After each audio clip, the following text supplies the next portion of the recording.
ప్రార్థనాపూర్వకముగా భయంతో, భక్తితో, ఆసక్తితో ఆ దేవుని వాక్యాన్ని అందుకుందాం.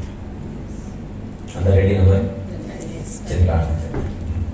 ప్రేమగల తండ్రి, కృపగల దేవ, జీవం గల ఆయన, పరిశుద్ధుడు అయిన మహాగొప్ప దేవ, కోరుకున్న రీతిగా, ఆశించిన రీతిగా మీరు మాకు ఇచ్చినటువంటి శ్రేష్టమైన సమయమును బట్టి స్తుతులు చెల్లిస్తున్నాం. మీ ప్రియ కుమారుడు, మా ప్రభు, ప్రియరక్షకుడు, నజరేయుడైన యేసుక్రీస్తు ప్రభు వారి ఘనమైన నామములో ఆయన శిలువ మరణాన్ని, ఆయన కార్చిన రక్తాన్ని జ్ఞాపకం చేసుకుంటాం. ప్రభువా, శిలువ సింహాసనము వద్ద నుండి మాత్రమే మీ వైపు చూస్తూ, మీ కృపాసనము వైపు ఆశతో, అపేక్షతో మీ పరిశుద్ధాత్మని సహాయం కొరకు తండ్రి అని మీ సన్నిధిలో వేడుకొనుచున్నాం. ఈ రాత్రి మాటల కోసం విలువను మాత్రముగా ఎవరు ఉండకుండా మీ మాటల్లోని ఉద్దేశాన్ని అర్థం చేసుకుంటూ మా హృదయాలను ముద్రించుకొని మీరు కోరుకున్న రీతిగా మేము ఫలించుటకు సహాయం చేయమని యేసుక్రీస్తు ప్రభువారి మిక్కిలి పరిశుద్ధమైన నామములోనే, మచ్చలేని నామములోనే, మహిమగల నామములోనే ఈ కొన్ని విన్నపములు స్తుతులతో కలిపి మహాపరిశుద్ధమైన మీ పాదముల చెంత పెట్టి సమర్పించి వేడుకొనుచున్నాము తండ్రి. ఆమేన్. ప్రియులారా, ఈ రాత్రి మీరు వినబోయే ఈ మాటలు మీరు ఎలా వీటిని అర్థం చేసుకుంటారో నాకు తెలియదు, కానీ ఖచ్చితంగా అర్థం చేసుకోవాలి. అంత ప్రాముఖ్యమైన సంగతులు ఈరోజు మనం వినబోతున్నాం. కారణం, మనం ఉన్న ప్రాంతాన్ని బట్టి కూడా మనము వినే పరిస్థితులు మారుతున్నాయి. అది ఏదైనా కూడా ప్రాంతాన్ని బట్టి మనం చేసే పని మీద ప్రభావం ఉంటుంది. మన ఇల్లు కచడా ఉందనుకోండి, తినబుద్ధి కాదు. ఒక విషయం ఆగండి, 5 నిమిషాలు మొత్తం శుభ్రపరుస్తాను టేబుల్, ఇట్లుంటే నాకు అసలు తినబుద్ధే కాదు. అంటే మనం తినడానికి ఒక మంచి ఏర్పాటు ఉండాలి. ప్రార్థన చేసుకుంటూ ఉంటే ఎవరైనా గల్ల మాట్లాడుతున్నారు అనుకోండి, ప్రార్థించగలమా? ప్రార్థించలేము. మనకు ఒక ప్రశాంతకరమైన వాతావరణం ఉంటే ప్రార్థించాలి. పరీక్షలకు సిద్ధపడేటువంటి పిల్లలు బయట పెద్ద పెద్ద సౌండ్లు పెట్టి పాటలు పెట్టారనుకోండి, మైకులు పెట్టి, ఎక్కుతుందా చదువు? ఎక్కదు. గోల బయట ఉంటే చదివినది ఎక్కించుకోవడం సవాలు. ఒక రైలులో రద్దీ ఉంది, మనకు రిజర్వేషన్ అవ్వలేదు, నిలబడుకోవాలి. ఆ నిలబడినప్పుడు కడుపులోకి అన్నం దిగుతుందా కొనుక్కొని తినాలంటే? అది సవాలు. పరిస్థితులు ప్రతికూలమైన ఒక పని చేయడం అన్నది ఎప్పుడు కూడా సవాలే. అలాగే ఇండియాను విడిచిపెట్టి ఇక్కడికి ఎందుకు వచ్చారు అందరూ అని అడిగితే సరదాగా కాదు. ఇంట్లో వాళ్ళందరినీ విడిచిపెట్టి రావడం ఎవరికి సరదా? ఇక్కడ ఫ్యామిలీస్ ఉంటే అది వేరే సంగతి, కానీ ఫ్యామిలీ అక్కడ ఉండి మనం ఇక్కడ ఉండడం అనేది సవాలే. ఏమంటారు? భర్త అక్కడ ఉన్నాడు, భార్య ఇక్కడ ఉంది, కొన్ని భార్య అక్కడ ఉంది, భర్త ఇక్కడ ఉన్నాడు, తల్లి అక్కడ ఉంది, కొడుకు ఇక్కడ ఉన్నాడు, పిల్లలు అక్కడ ఉన్నారు, తండ్రి ఇక్కడ ఉన్నాడు, పిల్లలు అక్కడ ఉన్నారు, తల్లి ఇక్కడ ఉంది. ఇది సవాలుతో కూడుకున్న స్థితే మానసికంగా. ఇప్పుడేదో మనకు వీడియో కాల్స్ అవి ఇవి బోటింగ్ ఇవన్నీ వచ్చాయి, కానీ ఇవన్నీ లేకపోతే పరిస్థితి ఏంటి అంటే, మన సొంత దేశంలో సొంతింటి వారి దగ్గర ఉన్నంత మానసిక స్వేచ్ఛ, స్వతంత్రం దూరం ఉన్నప్పుడు ఉండదు అనేది నిజం. అలా కాదండి మాకు అలవాటు అయిపోయింది అని మీరన్నా, అలా కాదండి ఇంకొక మాట చెప్పండి అంటారు. మాకు అలవాటు అయిపోయిందండి ఉండి అనొచ్చు. అలా కాదు, ఒకసారి ఇంట్లో వాళ్ళందరినీ ఆలోచించి ఈ మాట చెప్పండి అని అడుగుతారు.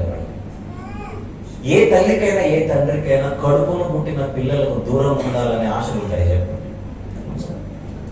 నేను అనేది ఏంటంటే తప్పనిసరి పరిస్థితులలో ఇక్కడికి వచ్చేదో పనులు చేసుకుంటున్నారే కానీ ఇండియాలో ఉండలేక కాదు, ఇండియా నచ్చక కాదు, రాజీ పడి ఇక్కడ ఉంటున్నాం, తప్పదు కనుక ఉంటున్నాం. ఇది నిజం. ఒకవేళ మీ కుటుంబాలతో కనుక ఇక్కడ లేకపోతే, మీ ఫ్యామిలీస్తో కనుక ఇక్కడ లేకపోతే, ఎక్కడో మనసులో నా బిడ్డకు దూరంగా ఉన్నాను, నా కొడుకు దూరంగా ఉన్నాను, నా ఇంటి వారికి దూరంగా ఉన్నాను అనేటువంటి ఒక భావన ఒకసారి కాకపోతే ఒకసారి మనల్ని వెంటాడుతూనే ఉంటుంది. ఇది నిజం. అంటే ఇది అనుకూలమైన వాతావరణం, ప్రతికూలమైన వాతావరణం అనేది ఇప్పుడు నేను అడగదలుచుకున్నాను అందరినీ. ప్రతికూలమే, చాలా విషయాలకు ప్రతికూలం. ఇండియాలో మన ఊర్లో మన ప్రాంతంలో ఉన్నంత స్వేచ్ఛ ఇక్కడ ఉందా? లేదు. స్వతంత్రం ఇక్కడ ఉందా? లేదు. అసలు ప్రార్థనకు రావాలన్నా ఎవరైనా ఒకరు వచ్చి ఎక్కించుకొని వస్తే గానీ మనం ప్రార్థనకు రాలేని వాతావరణం ఇక్కడ ఉన్నప్పుడు నేను ఇండియాలో ఉన్నంత హ్యాపీ ఇక్కడ ఉన్నానని అబద్ధాలు చెప్పదు. అది చెబితే అబద్ధమే. మీరు మనం విడిచి వచ్చిన ఊర్లను ఒకసారి ఆలోచిస్తే ఎక్కువ శాతం మనం ఇక్కడ గ్రామాల నుంచి వచ్చి ఉండొచ్చు నాకు తెలిసి. ఆ గ్రామాల్లో మనకు మందిరాలు లేవు, మన ఊర్లో మందిరాలు లేవు, ఉన్నాయి. ఆ మందిరంలో మనోళ్ళు అక్కడ ఉన్నవాళ్ళు రోజు కూడుకుంటుంటారు. అక్కడ ప్రతిరోజు కూడుకొని ఒక గంట సేపు ప్రార్థన చేసుకుని పాటలు పాడుకొని 4 మాటలు బైబిల్లో నుంచి మాట్లాడుకొని ఉండే వాతావరణం వాళ్ళకుంది. వారానికి ఒక్కసారి ఇక్కడికి రావడమే ఎన్నో పర్మిషన్లతో ఇబ్బందులతో మనం ఈడ్చుకుంటూ ఇక్కడికి రావాలి. ఇవన్నీ ఆలోచిస్తుంటే పరిస్థితి ఎలా ఉంది? ప్రతికూలం. ఎలాంటి ప్రతికూలం? భౌతిక ప్రతికూలమా, మానసిక ప్రతికూలమా అనేది పాయింట్ ఇక్కడ. చెప్పండి. భౌతిక ప్రతికూలమా, మానసిక ప్రతికూలం అంటే రెండు.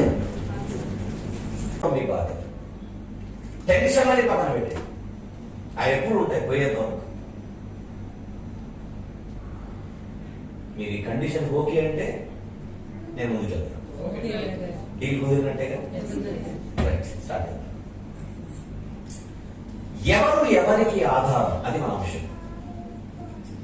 ఎవరు ఎవరికి ఆధారం. వాక్య పట్ల మనం ఒకటి చదువుకున్నాం ఇందాక. తీద్దాం పైన. అపోస్తలుల కార్యములు 17వ అధ్యాయం. అపోస్తలుల కార్యములు 17వ అధ్యాయం. బైబిల్ ఉంటే బైబిల్ తెరవండి, మొబైల్ ఉంటే మొబైల్ తెరవండి, ఏమీ లేకపోతే నా మాటలు వినండి. ఆ మాట చాలా ముఖ్యంగా 24, 25 ఈ 2 వచనాలు చదువు. అపోస్తలుల కార్యములు 17వ అధ్యాయము 24, 25 వచనాలు. జగత్తును అందలి సమస్తమును నిర్మించిన దేవుడు తానే ఆకాశమునకును భూమికి ప్రభువై ఉన్నందున హస్తకృతములైన ఆలయములలో నివసించడు. నెక్స్ట్ మాట. ఆయన అందరికీ జాగ్రత్త విన్నాం. ఆయన ఎవరెవరికి, అందరు చెప్పండి, ఎవరెవరికి? అందరికీ జీవమును నంబర్ 1, ఊపిరిని నంబర్ 2, సమస్తమును దయచేయువాడు. అవుదా? ఈ రాత్రి మనం మాట్లాడుకుంటున్న దేవుడు ఎవరు అని అడిగితే జగత్తును అందరి సమస్తమును నిర్మించిన దేవుడు. ఎవరు మన దేవుడు? జగత్తును అందరి సమస్తమును నిర్మించిన దేవుడు.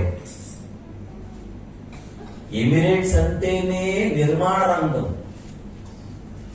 ఎమిరేట్స్ అంటేనే కన్స్ట్రక్షన్. 30 ఏళ్ల కిందట ఎడారిలా ఉన్నటువంటి ప్రాంతం ఈ రోజు అబ్బో వెలుగుమయం. ఆగిపోయిన కన్స్ట్రక్షన్ రోజు రోజుకి ఆకాశ హర్మ్యానాల్లాగా కనిపించే భవనాలు. ఏముందిరా దుబాయ్, ఏముందిరా అబుదాబి, ఏముందిరా ఎమిరేట్స్ అని. 30 ఏళ్ల కిందట అలైన్ ఎలా ఉంది ఊహించుకోండి. ఇక్కడ ఉన్నోళ్ళు ఈరోజు అలైన్ ఎలా ఉంది?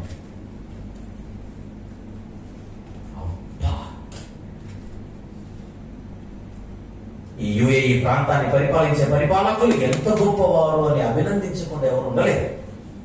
ఒక ఎడారిని కాస్త ఇంత గొప్పగా తీర్చిదిద్దినటువంటి పరిపాలకులను అభినందించకుండా ఎవరు ఉండగలరు?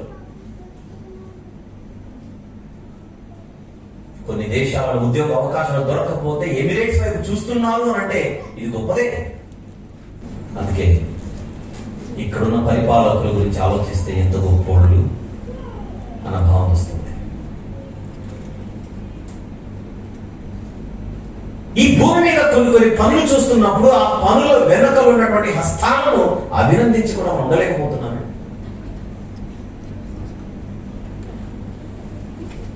బట్టలు బాగుంటే ఎంత బాగా కుట్టారు, ఇల్లు బాగుంటే ఎంత బాగా కట్టారు, వంట బాగుంటే ఎంత బాగా వండారు, బొమ్మ బాగుంటే ఎంత బాగా గీశారు.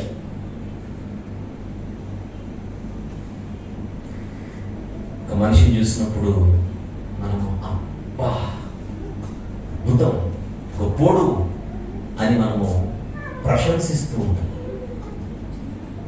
కానీ రాత్రి మనం మాట్లాడుతున్న దేవుడు జగత్తును అందలి సమస్తమును నిర్మించినవాడు, బిల్డర్. ఆకాశానికి బిల్డర్ ఆయన, నక్షత్రాలకు బిల్డర్ ఆయన, సౌర కుటుంబానికి బిల్డర్ ఆయన, మనం పాదాలు మోపిన నేలకు బిల్డర్ ఆయన, కన్స్ట్రక్షన్ ఇండస్ట్రీని ఓపెన్ చేసిన బిగినర్ ఆయన, పయనీర్ ఆయన. ఎప్పుడైనా ఏం కట్టారు, ఎంత గొప్ప. ప్రపంచంలో ఎన్నో మ్యూజియంలు ఉన్నాయి. దుబాయ్లో ఉందా మ్యూజియం? ఉందో లేదా చెప్పండి సార్. అలైన్లో ఉందా మ్యూజియం? ఉంది. దేవుడు మనకు అవకాశం ఇస్తే మనం కూడా ఒక మ్యూజియం కట్టాలి. దాని పేరు దేవుని మ్యూజియం. ఆ మ్యూజియంలో పెద్ద ఆకాశ బొమ్మ వేసి దాని బిల్డర్ దేవుడు అంటారు. వచ్చినోడు చచ్చినట్టు ఆయన పోడేసి వెళ్ళిపోవాలంతే, లోపలికి వచ్చినోడు చచ్చినట్టు పోడాలంతే దేవుడు. ఆకాశం ఎంత బాగుంది, ఏం కట్టాడు. అలాంటి ఐడియా మనకు అప్పుడప్పుడు వస్తే బాగుంటుంది కదా. మనందరం ఒక పార్టీ పెట్టి మ్యూజియం కట్టాలి. ఆ మ్యూజియం నిజంగా జోక్ లేదు, నిజంగా ఏదైనా ఆయన పార్టీ అంటున్నాడు అనుకుంటున్నాను. అంటే దేవుని గురించి మనం ఎలా ఆలోచించాలో చెప్తున్నాను. ఏ మ్యూజియంకి వెళ్ళినా ఏముందప్ప ఏముంది అని అంటున్నప్పుడు దేవునికి ఒక మ్యూజియం కట్టొద్దుమా? God's museum.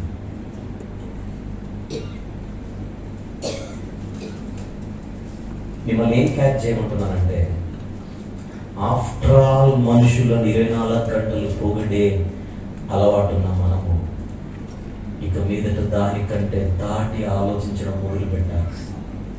అక్కడ దేవుడు దాన్ని ఇంకా 24వ వచనం, జగత్తును అందరి సమస్తమును నిర్మించిన దేవుడు ఎవరైనా తానే ఆకాశమునకు భూమికి ప్రభువు, రాజు. ఆకాశానికి భూమికి ప్రభువు అంటే అర్థం ఏంటి? ప్రభువు, ప్రభువు, ప్రభువు తెలుగు పదం, ప్రభువు తెలుగు పదం, రాజు మరో పదం, కింగ్ ఓ ఇంగ్లీష్, शेख। शेख का मतलब क्या है? रूलर, పాలకుడు. దుబాయ్ షేక్ ఎవరండి అనరు అంటే దుబాయ్ పాలకుడు ఎవరు? అబుదాబి షేక్ ఎవరు? ఆ భాషలోనే మాట్లాడతారు. దుబాయ్ షేక్ ఎవరిని అడుగుతున్నాం, అబుదాబి షేక్ ఎవరిని అడుగుతున్నాం, ఆకాశానికి షేక్ ఎవరిని అడుగుతున్నాం?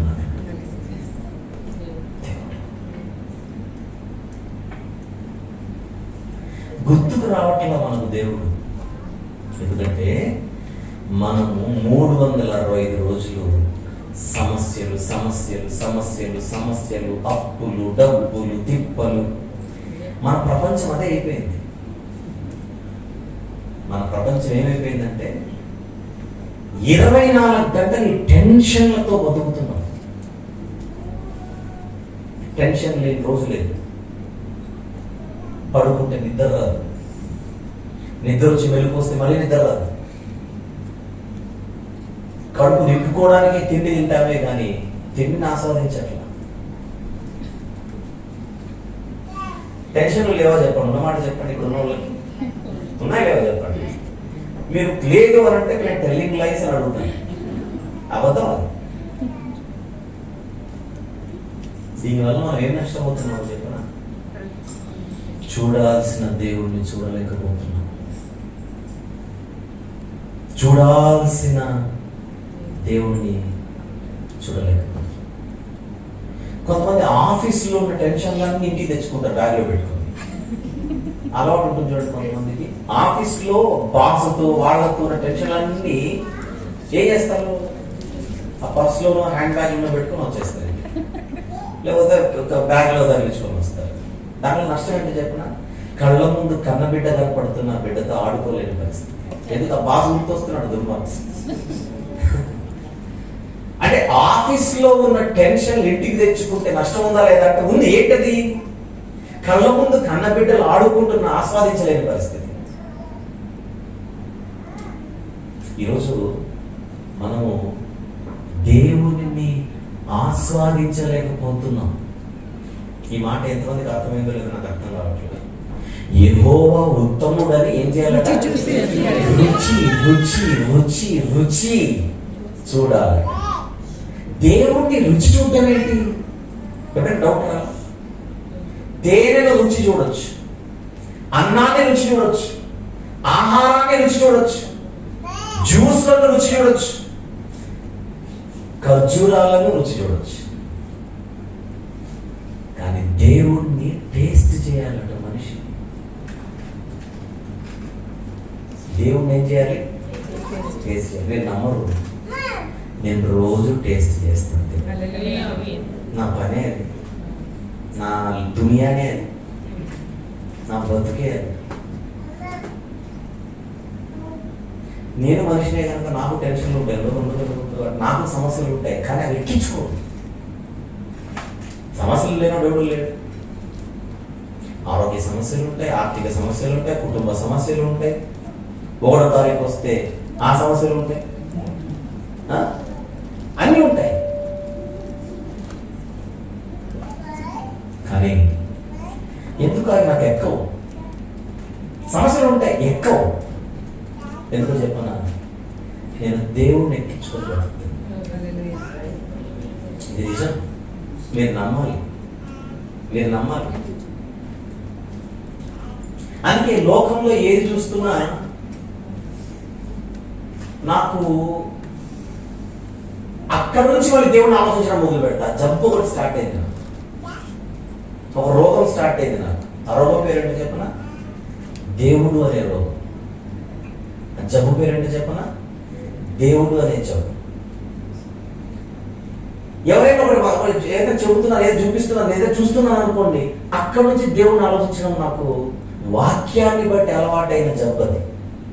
దీని పేరు మంచి జబ్బు. ఈ జబ్బు ఆరోగ్యవంతమైన జబ్బు. విచిత్రంగా లేదు? అది మీరు పట్టుకోవాలి, పట్టుకోవాలి. తానే ఆకాశమునకును భూమికి కింగ్, రూలర్. ఆయన కనుసన్నల్లో ఆకాశం ఉంది, ఆయన కనుసన్నల్లో భూమి ఉంది, ఆయన కనుసన్నల్లో సూర్యుడు ఉన్నాడు. అసలు ఆయన కనుసన్నల్లోనే మొత్తం నడుస్తోంది.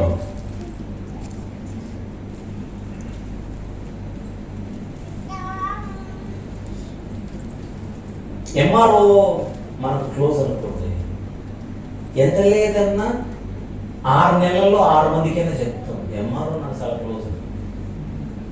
ఎంఆర్ఓ తెలుసు కనుక. కలెక్టర్ తెలిస్తే 10 మంది చెబుతారు. ఎమ్మెల్యే తెలిస్తే సంఖ్య పెరుగుతుంది. మంత్రి తెలుసు అనుకోండి బిల్డప్ మారుతుంది. ముఖ్యమంత్రి తెలుసు అనుకోండి ఇంకా మన పాదాలు మ్యాటర్. ఎందుకు? మంత్రి తెలుసు, ఎమ్మెల్యే తెలుసు, ముఖ్యమంత్రి తెలుసు.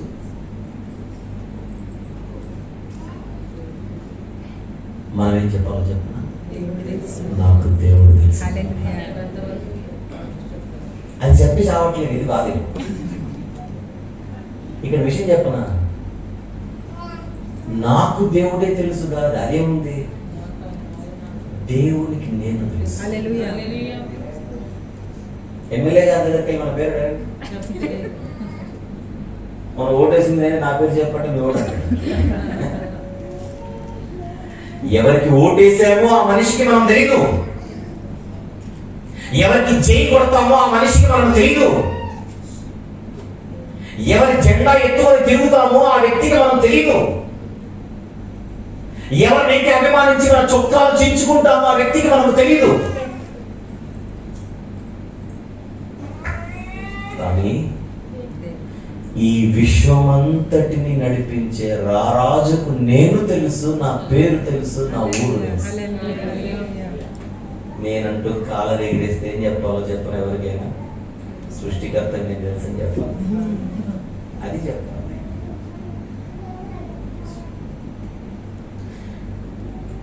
గుర్రములను బట్టి, రథములను బట్టి, జ్ఞానమును బట్టి, ఐశ్వర్యమును బట్టి, శౌర్యమును బట్టి అతిశయించడం కాదు, అతిశయించువాడు ప్రభువును బట్టి అతిశయించాడు. ఎంత గొప్ప దేవుడు! ఆకాశానికి అందాన్ని ఇచ్చేవానికి నేను తెలుసు. ఆకాశాన్ని పరిపాలించే వారికి నేను తెలుసు. ఆయన నాకు తెలుసు. దయచేసి ఆ జోన్లోకి రమ్మని నేను ఆహ్వానిస్తున్నాను. ఆ జోన్లోకి రండి. లైఫ్ ఎట్లా మారిపోతుందో మీకు తెలియదు. చుట్టూ వాళ్ళు పిచ్చుల్లానే అనుకుంటారు. ఎందుకు? ఈ జోన్లో లేని ప్రతి ఒక్కడు, దేవుని జోన్లో లేని ప్రతి ఒక్కడు భూమి మీద వెర్రుడే. పిచ్చు. గడ్డి ఎండిపోవును, వాడిపోవును.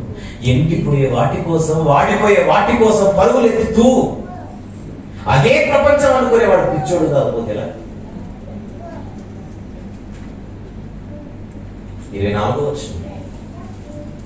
24వ వచనం, దేవుడు తానే ఆకాశములకు భూమిపై ప్రభువై ఉన్నందున హస్తకృతములైన ఆలయములలో నివసించడు. 25, ఆయన మళ్ళీ అడుగుతున్నా, ఎవరెవరికి? అందరంటే అందరంటే ఎవరెవరు ఉన్నారో చెప్పండి. నేను అని ఒక మాట చెప్పొచ్చు కదా. నేనున్నాను అందరిలో, మీరున్నారు కదా, లేరా? అందరిలో నేను, నాతో పాటు అందరూ. చదువుకున్నవాడు, చదువు లేనివాడు, డబ్బులు ఉన్నవాడు, డబ్బులు లేనివాడు, పెద్దవాడు, పేదవాడు, ఉన్నవాడు, లేనివాడు, గాయకుడు, నాయకుడు, తెల్లవాడు, నల్లవాడు, మొత్తం అందరూ. ఆయన అందరికి ఏమేమి దయచేస్తున్నాడు?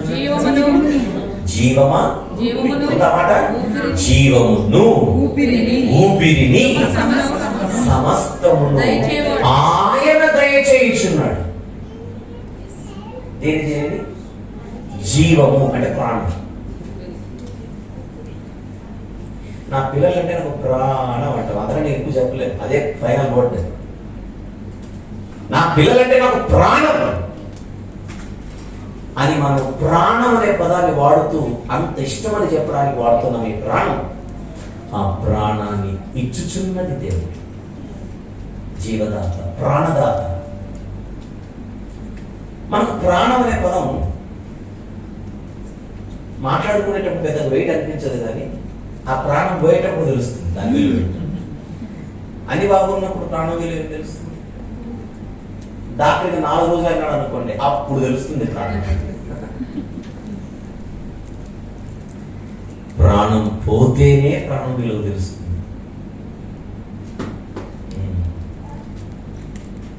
లేదా వెనక్కి వెళ్ళి మళ్ళీ 2020, 2021 కూర్చోవాలి. అప్పుడు ప్రాణం విలువ తెలుస్తుంది.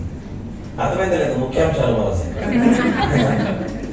2020లోనో 2020 మళ్ళీ వెనక్కి వెళ్ళిపోయామనుకోండి, అప్పుడు ప్రాణం విలువ తెలుస్తుంది. ఆ ప్రాణాన్ని ఇచ్చుచున్న ప్రాణదాత దేవుడు, ఆ ప్రాణం నిలవడానికి ఊపిరినిచ్చుచున్నవాడు దేవుడు. జీవమును ఊపిరిని, నెక్స్ట్ మాట ఇంకా ఏం చెప్పాలో పౌలు గారు ఇంకా చెప్పక మొత్తం అన్నింటిలో ఒక పదంలో పెట్టి చెప్పేసి సమస్తం దయచేయవాడు దేవుడు.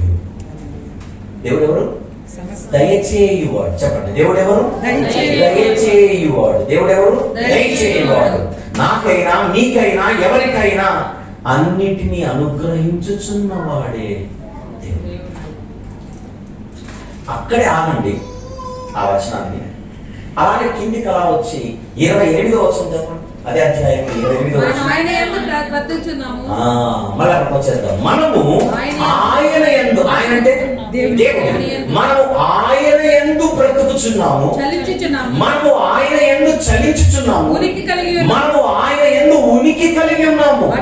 అవును, మనము ఆయన యందు బ్రతుకుచున్నాము. ఆ మనిషి ఉంటే అక్కడ ఆయన ఎందుకు బ్రతకడం ఏంటి? ఆయన ఎందుకు చలించుచున్నాము.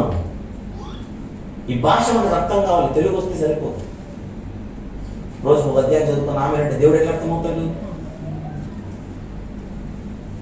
నేను 3 వచనాలు, ఇంకా 3 కూడా ఫుల్ చదివించలా. 24 ఫుల్ చదివించాను, 25 సగమే చదివించాను, జంప్ చేసి 25కి వెళ్ళిపోయాను. అంతే. పట్టుమని 3 వచనాలు చదవలేదు మనం. ఇంకా పట్టుమని 3 వచనాలు చదవక ముందే దేవుడు ఎంత గొప్పవాడిగా మన కళ్ళ ముందు కనబడుతున్నాడో ఆగి ఆలోచిస్తున్న విషయం అర్థమవుతుంది. అసలు ఈ భాషలోని భావం ఏమిటి? మనం ఆయన ఎందుకు బ్రతుకుచున్నాము, ఆయన ఎందుకు చలించుచున్నాము అంటే కదులుచున్నాము, ఆయన ఎందుకు ఉనికి కలిగిన దీని అర్థం ఏంటి?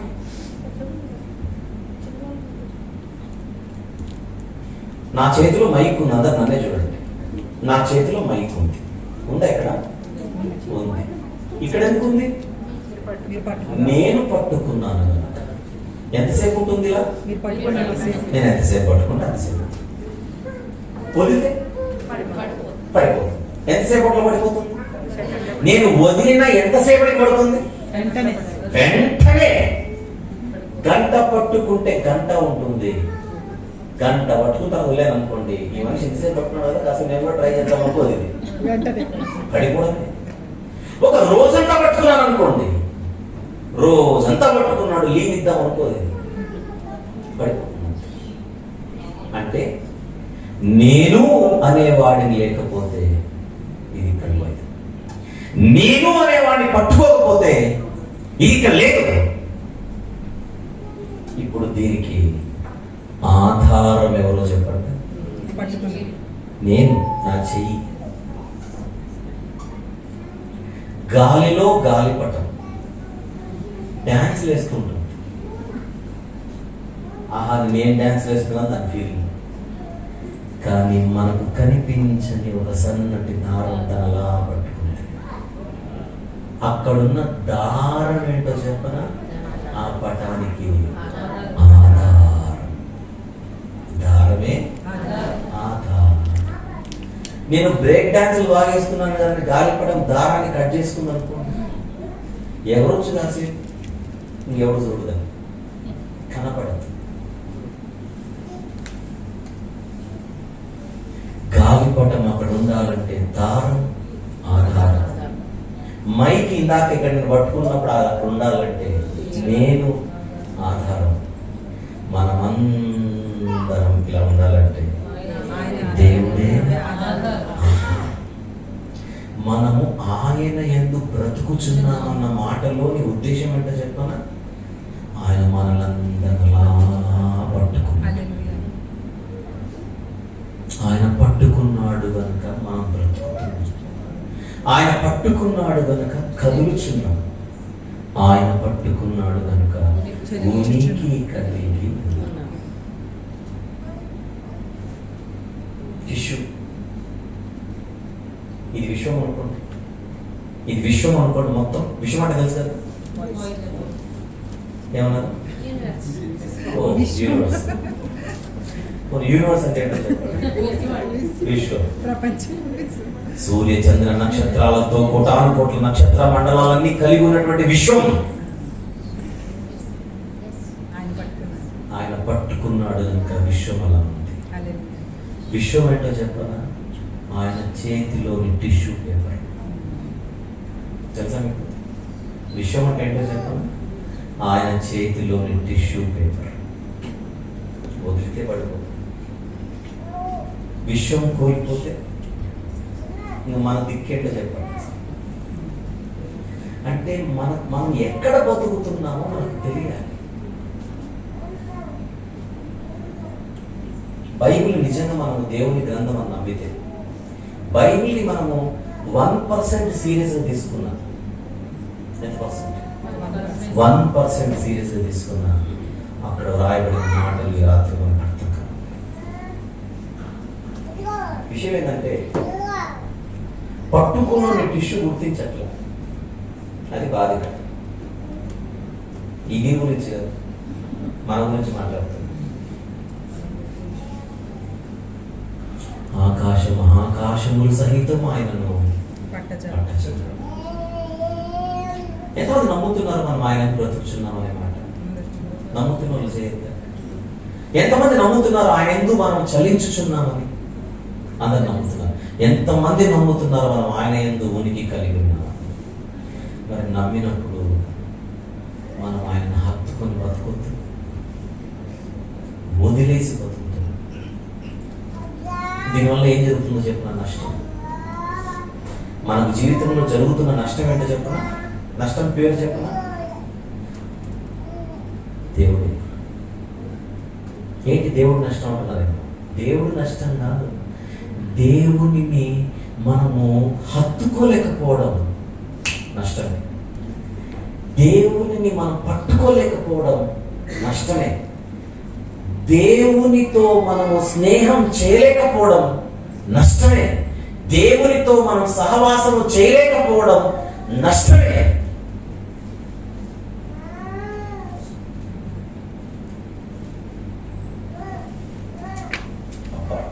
ఎంత బాగుంటాడో దేవుడు.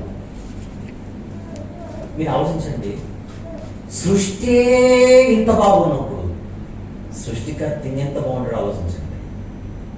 ఆఫ్టర్ ఆల్ సృష్టి దేవుని ముందు. ఆ సృష్టి అంత బాగుంటే సృష్టికర్త ఎంత బాగుంటాడు?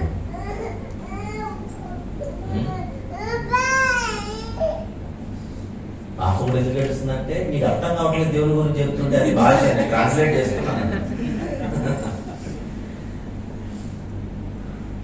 ఇప్పుడు ఆగిపోయిన 25వ వచనాన్ని పూర్తి చేద్దాం. రండి పైకి. చెప్తున్నానమ్మా ఒకడు 25వ వచనం. ఆయన అందరికీ జీవమును ఊపిరిని సమస్తమును దయచేయువాడు గనుక అది చూద్దాం. ఎప్పుడు తనకు ఏదైనా కొదువైనట్టు మనుషుల చేతులతో సేవింపబడువాడు కాదు. ఈ జైల్లో ఏ పేరు ఉందో నాకు తెలియదు. అమలేం చేయండి. తనకు ఏదైనా కొదువై ఉన్నట్టు, తనకు ఏదైనా కొదువై ఉన్నట్టు మనుషుల చేతులతో సేవింపబడువాడు కాడు. దీని అర్థం చెప్పండి. మనుషుల మీద ఆయన ఆధారపడేవాడు కాదు. నేను ఇంతవరకు చెప్పిన దాన్ని బట్టి ఎవరి మీద ఆధారపడుతున్నారు చెప్పండి. ఎవరు ఎవరికి ఆధారం? దేవుడు మనకు ఆధారమా? మనము దేవునికి ఆధారమా? ఇంతేనా మ్యాటర్? అర్థమైంది. నేను ఆమె అనొచ్చు కదా ముగింపు ప్రార్థన. ఎందుకంటే తెగిపోయింది కదా విషయం. ఇది మనకు గుండెల్లో ప్రింట్ అయిపోవాలి. మీరు ఇంతవరకు ఎంత జాగ్రత్త విన్నారు నాకు తెలియదు. అంతకంటే జాగ్రత్త ఇప్పుడు వినండి. ఒక మెట్టు ఎక్కుదాం. ఒక పిక్చర్ క్లియర్ అయిపోయింది కదా. నాకు దేవుడు ఆధారమే కానీ నేను దేవునికి ఆధారం. ఆయనే అన్నిటినీ అందరికీ దయచేవాడు కనుక తనకు ఏదైనా కొదువై ఉన్నట్టు మనుషులు చేతులతో సేవింపబడవాడు కాదంటే నీకు ఒక విషయం అర్థమైపోవాలి, దేవునికి ఏమీ లేదు, కొదువ లేదు, కొరత లేదు. దేవుడు ఎప్పుడూ కొదువలో ఉంటాడు, గుర్తుపెట్టుకోడు. ఆయన ఉన్నవాడే కానీ లేనోడు కాదు. ఆయన పేరే ఉన్నవాడు, అన్నీ ఉన్నవాడు. ఆయన కొదువేమి అలానే ఉంచండి. నేను ఈరోజు ఏం మాట్లాడినా అది మీకు మైండ్లో ఉండాలి. నాది కాడికి వెళ్తానో నా ఇష్టం, మైక్ నాది. కానీ అపోస్తల కార్యం మాత్రం ఏదో ఇంకొక మాట కొలసి పత్రిక, కొలసీయులకు రాసిన పత్రిక మొదటి 17వ వచనాన్ని చూద్దాం ఒకసారి. 17. ఆయన అన్నిటికంటే ముందుగా ఉన్నవాడు. ఆయన అన్నిటికంటే ముందుగా ఉన్నవాడు. నెక్స్ట్ మాట ఆయన్నే అనున్నా, ఆయన అనున్నా, ఆయనే. తెలుగులో ఆయనే అంటే అర్థం ఏంటి? ఇంకెవరు కాదండి, ఆయనే సమస్తమునకు ఆధారభూతుడు. అర్థమైన పాట, ఆయనే సమస్తమునకును ఆధారభూతుడు. అంటే సమస్తము ఆయన మీద ఆధారపడాలి కానీ, చెప్పండి నెక్స్ట్ మాట, ఆయన దేని మీదను ఎవరి మీదను ఆధారపడేవాడు కాడు. కాడు మూడోసారి కాడు, 300సారి కూడా కాడు. ఇప్పుడు ఇన్ని చెప్పాను కదా, ఇప్పుడు ఒక సంగతి చెప్తాను ఏంటంటే, ఎప్పుడైనా మనం దేవునికి లంచం ఇచ్చి ఆయన కొందామనే ప్రయత్నాలు ఎప్పుడైనా జరిగాయి? ఒక్కసారి ఫ్లాష్ బ్యాక్ వెళ్ళి తిప్పండి. జరిగా? నేను చెప్పే మెసేజ్లు రెగ్యులర్ ఫాలో అయ్యే వాళ్ళకి ఒకటి తెలుసు, వినని వాళ్ళ కోసం ఒకటి చెప్తాను. రేపటి నుంచి 10వ తరగతి పరీక్షలు అంటే ఒకటికి, రేపు ఉదయం నుంచి 10వ తరగతి పరీక్షలు ఒకటికి. ఆయనకి ఇప్పుడు స్టార్ట్ అయింది గుండెల్లో రైలు. ఏం చేయాలో దిక్కు వచ్చాక అప్పుడు వచ్చాడు ఎక్కడికి, ఇంకేముంది. ఇప్పుడు దేవుణ్ణి ఇంప్రెస్ చేయడానికి ఆడు కవితతో మొదలు పెట్టాడు. కవిత అంటే దేవుని ఇంప్రెస్ చేయడానికి. ఏమని ప్రార్థన చేయడానికి వచ్చినప్పుడు కవితతో మొదలు పెట్టాడు. ఏమన్నా చెప్పు, యేసయ్యా నువ్వే నాకు రక్ష, రేపే పరీక్ష అది స్టార్ట్ చేశాడు కవిత. యేసయ్యా నువ్వే నాకు రక్ష, రేపే పరీక్ష, ఫెయిల్ అయితే శిక్ష, తొక్కాల్సి వస్తుంది రిక్ష. అబ్బా మనలాంటి ఫ్లాట్ అయిపోతాము, ఏమన్నా స్టేట్ బస్ ఇచ్చేద్దాం అనుకుంటాము. అప్పుడు స్టార్ట్ చేశాడు ఎవరికి, యేసయ్యా నువ్వే నాకు రక్ష, రేపే పరీక్ష, ఫెయిల్ అయితే శిక్ష, తొక్కాల్సి వస్తుంది శిక్ష అని. ఇప్పుడు నిజాలు మాట్లాడుకుందాం ప్రభువా స్టార్ట్ చేశాడు ప్రార్థనలో. ఏమని, ప్రభువా రేపటి నుంచి పరీక్షలు, నాకేమీ రాదన్న సంగతి నీకు రాదప్ప మా అయ్యకూడదు. సంవత్సరం అంతా ఫీజులు కట్టి నేను దున్నేసాను అనుకొని ఆయన దుప్పటేసుకొని పడుకున్నాడు. నా పరిస్థితి ఏంటో దేవుడా నీకు తప్పే వచ్చింది. ఎవరో చెప్తే కాలం మొన్న దిక్కులే వాళ్ళకి ఎవరు దిక్కు, నువ్వే దిక్కు అని ఎవరు అన్నారు, అందుకే వచ్చాను అని అంటాడు. నాకు ఒక్క ముక్క రాదు ప్రభువా, నాకు ఒక్క ముక్క రాదు. రేపు నేను పరీక్ష హాల్కి వెళితే క్వశ్చన్ పేపర్ తీసుకుంటే అన్ని నాకు వచ్చినవే ఉండేలా చూడు ప్రభువా. ఇప్పుడే అన్నాడు నాకు ఒక్క ముక్క రాదని. ఇప్పుడు డిమాండ్ చూడండి, అన్ని నాకు వచ్చినవే, నీకు నీ ముఖానికి ఏం రాదని నువ్వే చెప్తే. ఇప్పుడు యేసు ప్రభు క్వశ్చన్ పేపర్ మార్చాలి వీటి కోసం. రేపు 10వ తరగతి పరీక్షలు అంటే 2 రోజుల ముందే ప్రశ్నపత్రాలు క్వశ్చన్ పేపర్లు పోలీస్ స్టేషన్కి వస్తాయి. మామూలుగా స్టోరీ అదే. ఒక రోజు ముందైనా క్వశ్చన్ పేపర్లు పోలీస్ స్టేషన్కి వస్తాయి. అర్ధరాత్రి వరకు SICA అక్కడే ఉంటారు. ఇప్పుడు యేసు ప్రభు ఎప్పుడు స్టేషన్కి వెళ్ళాలి, ఎప్పుడు క్వశ్చన్లు మార్చాలి, అసలు ఈ మొగానికి ఏం తెలుసుకుందా ఆయన తెలుసుకోవాలి. అంటే ఇప్పుడు ప్రభుకి ఎంత పని చెప్పాడు. ప్రింట్ అయిన క్వశ్చన్ పేపర్లలో క్వశ్చన్ మార్చుకుంటున్నాడు ప్రభుని. ఇప్పుడు అయిపోయిందా ప్రార్థన, అయిపోలేదా? అలా నాకు వచ్చినవే ఉండేలా చూడు ప్రభువా అని నెక్స్ట్ అంటాడు. ఒకవేళ బై ఛాన్స్ నేను పరీక్ష సరిగా రాయకపోయినా, రేపు పొద్దున నా పేపర్ ఎవడైతే దిద్దుతాడో వాడి చేతిలో నీ చెయ్యట్టి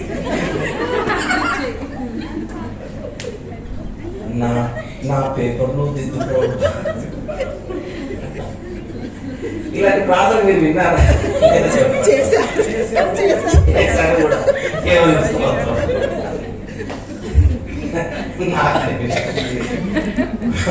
మహిమగల దేవునికి అంత రైనాడ్స్ పెయింట్ చేస్తున్నామా?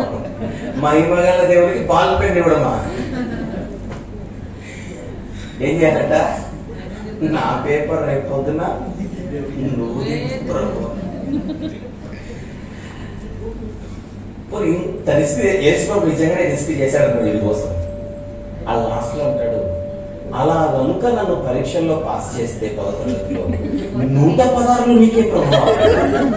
116 అంటే మీకు అర్థమైంది లేదు భాష. 100 రూపాయల నోటు ఇండియన్ మనీ, పక్కన 10 రూపాయల ఒక నోటు, 5 రూపాయల ఒక బిల్ల, పక్కన రూపాయలు, అది 116. వీడు పరీక్ష ఫీజు 500 కట్టాడు. పరీక్ష ఫీజే 500 కట్టాడు. సంవత్సరం అంతా వీళ్ళ నాన్నేమో 20,000 కట్టాడు. ఈ రాసే పరీక్షలకు వెళ్ళడానికి రావడానికి రోజు 200. యేసురం మాత్రం ఎంత? 100 రూపాయలు. ఇప్పుడు ఈ లెక్క ప్రకారంగా యేసుప్రభుకి అన్ని ఉన్న 100 తక్కువైంది. అంటే ఇప్పుడు యేసుప్రభు నువ్వు అదే మాట మీద ఉండరా, నేను బాగా చేస్తా, నాకు 100 అంటాడు.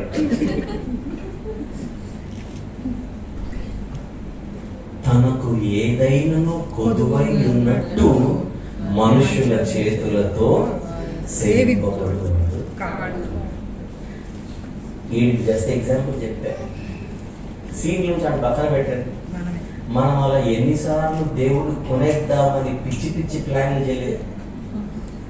ఈ 10th పాస్ చేస్తే నీకు ఇది ఇస్తాను ఈడన్నాడు. ఉద్యోగం వస్తే నీకు అది ఇస్తా, వీసా వస్తే నీకు అది ఇస్తా, పాస్పోర్ట్ వస్తే నీకు అది ఇస్తా, పెళ్ళైతే నీకు అది ఇస్తా. అంటే నేను నీకు ఏదైనా ఇవ్వాలంటే నువ్వేదైనా నాకు చేయాలి. నువ్వు ఏదైనా నాకు చేయకపోతే నీకు ఏది నేను ఇచ్చి చాలు. ఇప్పుడు వీడు కూడా ఇండియాలో మన తెలుగు రాష్ట్రాలలో 10వ తరగతి అంటే 6 సబ్జెక్టులు, 3 భాషలు 3 సబ్జెక్టులు, Telugu, Hindi, English, maths, science, social. ఇప్పుడు యేసు ప్రభు వీళ్ళని 6 సబ్జెక్టులలో పాస్ చేస్తే నా 100కు దిక్కు. రేపు పొద్దున్న 5 పాస్ అయ్యి 1 డిగ్రీ అనుకోండి, 100 లీడ్లో పెట్టుకుంటాడు. అంటే దేవుణ్ణి మనం ఏమని ఊహించుకుంటామని అడుగుతున్నాను. నేనేదో ఇస్తానంటే అర్జెంట్గా పరిగెత్తుకుంటూ వచ్చి పని చేసేస్తాడా? తనకి ఏదైనా కొదువైనట్టు అలా దేవుడు అంటే మనకు దేవుడు సరిగా అర్థం కాలా. డబ్బుతో దేవుడిని కొనాలనుకుంటున్నామా? అసలు మందిరానికి రావాలంటే, ఆరాధనకు రావాలంటే అక్కడ కూడా దేవుడు ఎక్కువ చేయాలి. డిమాండ్ చూడండి. మరి ఈ మధ్య ప్రార్థన రావట్లేదు, లేదంటే నాకేం జరగట్లేదు, జరగదు అయితే అందుకే నేను రావట్లేదు. అంటే ఇప్పుడు తమ రావాలంటే అర్జెంటుగా దేవుడు దిగొచ్చేదో చేయాలి.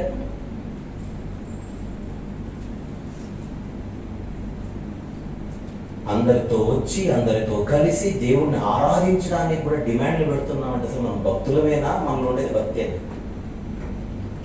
దేవుడు ఏదైనా చేస్తేనా దేవుని దగ్గరకు వచ్చేది? కొన్ని ఆ సబ్జెక్ట్ మాట్లాడినా ఆయన ఏం చేయలేదో చెప్పని అడగాల్సి వస్తుంది. జీవమును ఊపిరిని సమస్తమును ఆయన దయచేయుచుంటే అడ్రస్ కలిగిన మనం, మనకంటూ ఒక చిరునామా ఉందంటే, మనకంటూ ఒక రూపం ఉందంటే, మనకంటూ ఒక ఆకారం ఉందంటే, ఇందాక కీర్తన 135 చదివాను. నా తల్లి గర్భమందు నన్ను నిర్మించిన వాడు నీవే, నా అంతరిద్రంలో నీవే కలుగు చేసేది, నీవు నన్ను కలుగు చేసిన విధము చూడగా భయము ఆశ్చర్యం కలుగుతున్నది. నేను పిండమై ఉండగా నీ కన్నులు నన్ను చూచాయి. దేవుడు నాకు బాగా అర్థమయ్యాడన్న భ్రమలో బ్రతుకుతూ దేవుడిని అర్థం చేసుకునే విషయంలో ఆలు కూడా మనం నేర్చుకోలేదని నిజం. చూస్తున్నారా? మన దేవుడు ఏ దేవుడు? కొదువలేని దేవుడు. ఏదైనా ఉంటే ఆయన ఇస్తాడే కానీ ఆయనకు మనం ఇచ్చేదంటే ఏమో, మనమేదో ఇస్తున్నామన్న భ్రమలో ఫీలింగ్లో మనం బతికేసుకోవాలి. యోగు 41వ అధ్యాయం. ఈరోజు మీరు వెళ్ళిపోయిన తర్వాత మళ్ళీ రెఫరెన్స్ అని దగ్గర పెట్టుకొని వివరణ మనసులో పెట్టుకొని మళ్ళీ చదవండి. యోగు గ్రంథం 41వ అధ్యాయం 11వ వచనాన్ని ఒకసారి చూడండి. నేను తిరిగి ఇయ్యవలసి ఉండినట్లు దేవుడు మాట్లాడుతున్నాడు. నేను తిరిగి ఇయ్యవలసి ఉండినట్లు నాకు ఎవడైనా ఏమైనా ఇచ్చేనా అడుగుతున్నాడు దేవుడు. యోగు గ్రంథము 41వ అధ్యాయము 11వ వచనం. మళ్ళీ నేను తిరిగి ఇయ్యవలసి ఉండునట్లు నాకు ఎవడైనను ఏమైనను ఇచ్చేనా ఆకాశ వైశాలమంతటి క్రింద ఉన్నదంతయు నాదే కదా, నువ్వేందా ఇచ్చేది నాకు గోడు అంటున్నాడు దేవుడు. ఆ మాట ఎట్లుంది? ఆ మాట ఎలా ఉంది? అసలు ఎవడ్రా నాకు ఇచ్చేది అంటున్నాడు దేవుడు. ఎవడ్రా నాకు ఇచ్చేవాడెవడు? మీరు ఎవడైనా అప్పివ్వగలడా? ఏమి ఇచ్చేది మీకు? అమ్మో నీ దగ్గర 10 రోజులు తీసుకున్నాను కదా, ఇది ఇచ్చేస్తున్నానని దేవుడు ఎవ్వరికి బాకీ ఉండడు. దేవుడు ఎవ్వరికి రుణాలు ఎవరి అప్పు తీసుకుని రుణము చెల్లించే పరిస్థితులు ఆయన ఉండడు. ఏమంటున్నాడు? ఆకాశ వైశాల్యం అంతటి క్రింద ఉన్నదంతయు నాదే కదా అంటున్నాడు. అర్థం ఏంటి? నువ్వు ఒప్పుకొని చావాలంటున్నాడు అంతే. కీర్తనలు అందులోని 50వ కీర్తన, కీర్తన గ్రంథంలోని 50వ కీర్తన 10-11 వచనములు చూద్దాం. 10-11 అడవి మృగములన్నీ, 1000 కొండల మీది పశువులన్నీ నావి అంటున్నాడా? నావే అంటున్నాడా? నావే కదా. కొండలలోని పక్షులన్నిటినీ నేను ఎరుగుదును, పొలములలోని పశ్వాదులు నాశమై ఉన్నవి, లోకమును దాని పరిపూర్ణతయు నాదే అని కొంచెం ఒక కౌంటర్ ఏమని అడుగుతాడు పక్కన. నేను ఆకలి పొందినను నీతో చెప్పనంటే నిజంగా దేవుడికి ఆకలి అవుతుందని కాదు. అక్కడ దేవుడికి నిజంగా ఆకలి అవుతుందని కాదు. ఒకవేళ ఆకలైనా నీ దగ్గరకు వచ్చి దేహి అని అడిగే పరిస్థితి నాది కాదు అంటున్నాడు. అక్కడ దేవుడికి ఆకలి అవుతుందని రాసుకోకండి. వాళ్ళు ఇమాజినరీ, ఒకరు ఊహించుకో అంట కదా. నా ప్రాణం పోయినా నీ దగ్గర రానంట. ఎప్పుడు పోతున్నాను నువ్వు సీరియస్? ఆ ఉద్దేశం అర్థం. నేను చూపిస్తున్న వచనాలన్నిటిలో విషయం మాత్రం ఒకటి కాదు. ఏమిటండి? దేవుని మీద మనం ఆధారపడి బతుకుతున్నామే కానీ ఆయన మన మీద ఆధారపడేవాడు కాడు కాడు కాడు కాడు. నేను ఇంతవరకు చెప్పింది నిజమని ఎంతమంది ఒప్పుకుంటారు? ఒప్పుకున్నారా? మంచి పని చేస్తారు. ఒప్పుకోకపోతే ఫస్ట్ చెప్పేవాడు మళ్ళీ. ఇక నా దగ్గర ఆప్షన్ ఏం లేదు, మళ్ళీ చెప్పాల్సింది అర్థమైంది వరకు. అందరికి మ్యాటర్ అర్థమైంది కనుక ఇప్పుడు ఒకసారి అందరూ ఆలోచించండి. ఎవరైనా మనతో ఎప్పుడైనా మా ఊర్లోనండి నేను లేకపోతే అసలు చర్చ్ నడవదండి అని ఎవరైనా ఎప్పుడైనా మనతో అన్నట్టుగా, పోనీ ఎవరితోనూ అంటుంటే విన్నట్టుగా ఏమైనా జ్ఞాపకాలు ఏమైనా తిరుగుతున్నాయా? ఉన్నాయా? మా ఊర్లో అండి నేను లేకపోతే చర్చ్, మా ఊర్లో అంటే నేను లేకపోతే పాటలు పాడేటోళ్ళు ఎవరు ఉంటారు? అసలు మా సంఘంలో అంటే నేను లేకపోతే వాక్యం ఎవరు చేయలేదు. అసలు మా ఊర్లో అంటే మా ఫ్యామిలీ లేకపోతే మీటింగ్లు ఎవరు పెట్టరండి. ఆ మాట పక్కన అంటే బాగానే ఉంటుంది, ఆయన అనకూడదు ఆ మాట. అది దేవుని చెవిన పడే అంతవరకు తెచ్చుకోకూడదు మాట. ఏలియా ఎక్కడున్నావు అని అడిగాడు.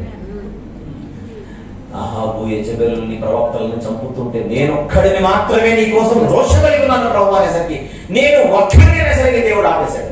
7,000 మంది. ఏమన్నాడు? 7,000 మంది. ఏలియా నువ్వు అంత బాగానే ఉంది కానీ నువ్వు వన్ అండ్ ఓన్లీ అన్నావు చూడు, అది బాగాలేదు. నేను ఒక్కడిని అన్నావు చూడు, అది బాగాలేదు. ఎందుకంటే నువ్వు ఒక్కడే కనపడుతున్నావు. నువ్వు పక్కన జరిగితే 7,000 మంది ఉన్నారు. హల్లెలూయా. బయలుకు మోకాళ్ళు అనేవారు. ఇప్పుడు ఆలోచించండి, ఏరియాకే 7,000 మంది ఉంటే మనలాంటి వాళ్ళకి ఎంతమంది ఉంటారు ఆలోచించండి. కోట్లు. అంటే మనము ఇవన్నీ అవగాహన లేని పిచ్చి మాటలు. నేను లేకపోతే మా ఊళ్ళో చర్చ లేదు, ఏది వెళ్ళిపోయి చూడు, ఇంకా బ్రహ్మాండంగా జరుగుతుంది. హల్లెలూయా. నేను లేకపోతే మా సంఘంలో ఎవరు పాటలు పాడలేదు, నువ్వు జరిగి చూడు, తాతల లాంటి గాయకులు నిలబెడతాడు దేవుడు. నేను లేకపోతే వాక్యం ఎవరు చెప్పలేదు, అది మన మూర్ఖత్వం. నువ్వు జరిగితే బాబుల్ లాంటి స్పీకర్లు నిలబెడతారు. హల్లెలూయా. పొరపాటు నేను లేకపోతే నేను లేకపోతే నేను లేకపోతే నేను లేకపోతే దేవుని విషయాలు అవన్నీ మనం మాట్లాడకూడదు. ఏమన్నా చెప్తున్నా, దేవుడు ఏదంటే నా గురించి ఆలోచించకపోతే నేను ఎవరిని అనుకోవాలి. నేనేమై అయితే ఉన్నానో అది దేవుని కృపయే గాని నేను కాదు, నా వల్ల నేను కాదు. ఇది అర్థమవుతుందా మాట? ఎక్కడైనా విన్నారు ఇలాంటి మాటలు ఎవరైనా మాట్లాడుతుంటే? Very good.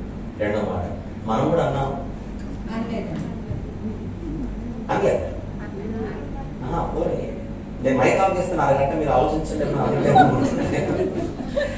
ఎక్కడో ఎప్పుడో అనే ఉంటాం, ఎక్కడో ఎప్పుడో అనకపోయినా ఆ ఫీలింగ్ కలిగి ఉంటుంది. ఆ ఫీలింగ్ నేను లేకపోతే మా టీం ఎవరు నడిపించలేదు, నేను లేకపోతే అసలు జరగదండి. వద్దు,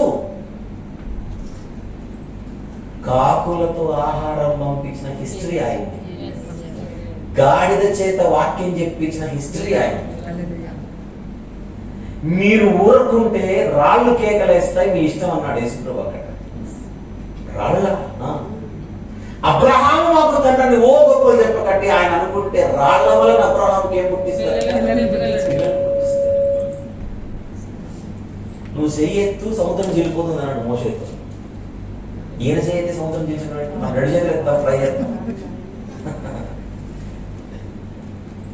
సూర్య చంద్రులను యెహోషువ గారి చేత నిలబెట్టేసిన చరిత్ర దేవుడు.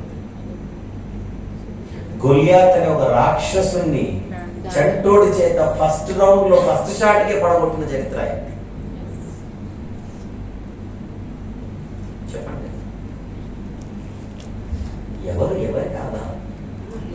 ఆ మాటలు అనకూడదు ఎప్పుడు, ఆ మాటలు ఎప్పుడు అనకూడదు, పిచ్చి మాటలు. విషయం చెప్పనా, మనం పుట్టక ముందు కూడా దేవుడు చాలా మంది సేవ చేయించుకున్నాడు. మనం పుట్టిన తర్వాత ఎక్కువ మాట్లాడుతున్నామే కానీ పుట్టక ముందు ఎవడు చేశాడు సేవ? చెప్పండి. మనం పుట్టక ముందు నుంచి బైబిల్ ఉంది, మన పుట్టక ముందు నుంచి సేవ ఉంది, మన పుట్టక ముందు కూడా సేవకులు ఉన్నారు.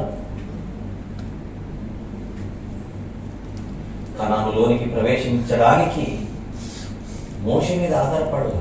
కనాను వరకు మోషేని వాడుకున్నాడు. నన్ను వచ్చేయి అన్నాడు. ప్రభువా, నేను లేకపోతే వీళ్ళందరూ ఎట్లా వెళ్తారు ప్రభువా అంటే, ఇద్దరు నువ్వు నడిపించింది నేనా అంటాడు అంతే మోషేతో.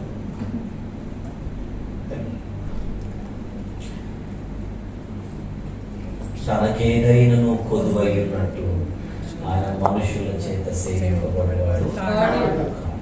గుర్తుపెట్టుకుందామంటే, ఈరోజు ప్రభు పరిచర్యలో మనం అంతో ఎంతో వాడబడుతున్నాము, లేదా మన మందిరానికి వస్తున్నాము, లేదా అందరితో కూడుకుంటున్నాము, ఇలా ఉన్నామంటే అది దేవుడిచ్చిన ధన్యతే కానీ మన గొప్పతనం కాదు, మన మంచితనం కాదు, మన నీతి కాదు, మన తలాంతులు కాదు, మనకు ఉండేటువంటి నైపుణ్యాలు కాదు. భోజనం చేసిన, పానం చేసిన, మరేం చేసిన మహిమ ఎవరికి వెళ్ళాలి?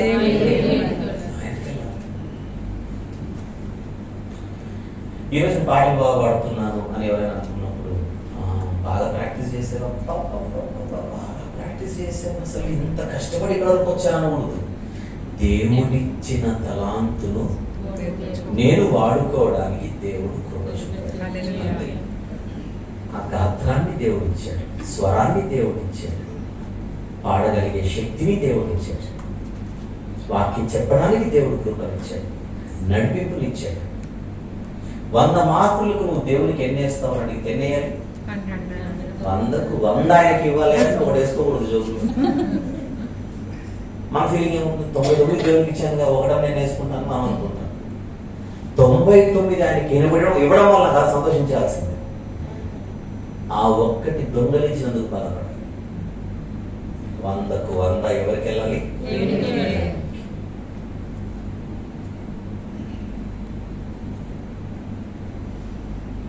అందుచేత ప్రతి సంఘంలో విశ్వాసులు ఉంటారు, పరిచారకులు ఉంటారు, నాయకులు ఉంటారు, పెద్దలు ఉంటారు.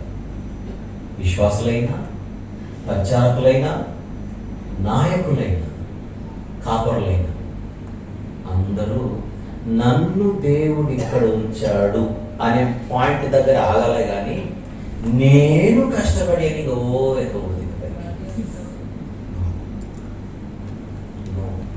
దించేస్తాను.